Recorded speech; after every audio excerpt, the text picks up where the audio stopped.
I remember thinking this too. There were so many thoughts, but I remember thinking I'm terrified of the dark. And this was well before my husband's suicide. I had always had to sleep with the blinds open a little or a nightlight or something. I was literally terrified of the dark. And I thought, I am in the most perfect pitch blackness I have ever known. And I'm the happiest I've ever been. I That have the most perfect peace imaginable. And I remember thinking about the Bible verse, the peace that passeth all understanding shall keep your hearts and minds through Jesus Christ. And I remember thinking, this is that peace that Paul tried to describe, the peace that passeth anything we can understand. And I had that peace. And I that thought, this is so cool. I remember the Bible verses. And I also remember I was set up to start chemo and radiation. And I was like, that ceased to be a problem too. I mean, I had so many distinct memories of where I had just come from. Well, the next thing I knew, there's a gap in memory. I went from floating to being in this white room, standing on my own 2 feet. And I wish I'd looked down because I wasn't sure I had feet, but I saw a door in front of me in this perfect white room. And I saw a door in front of me, maybe 15 feet in front of me. And in this room, there was this very gentle white mist falling. And the mist was very thick, almost like a pea soup fog.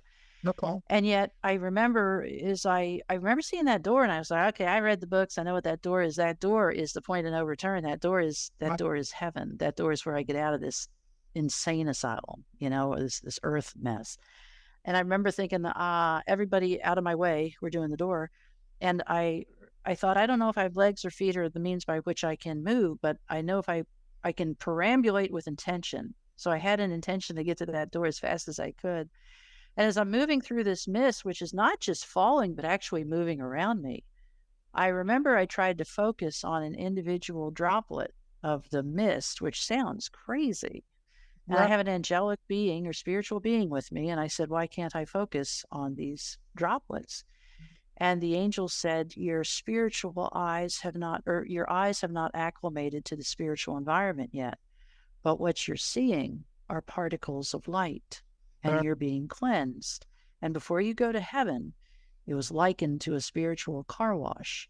We are thoroughly cleansed. That some people die with an idea that their sickness or a mental health diagnosis or a physical problem is an intrinsic part of their identity, and it's not. And we have to be disconnected from that. I mean, I know people even now who are just so enmeshed in their disease process. And, whatever you magnify gets bigger. As the Bible says, as a man thinketh in his heart, so is he. But yeah. that's what explained to me that this is washed away from us. And the other thing that was made clear to me, if you do decide to go back, you'll be restored to wholeness. And it wasn't you'll be healed of this and that and this and that, but you'll be restored to wholeness. The word integrity has the same etymology as the word wholeness, which I think Right. is fascinating.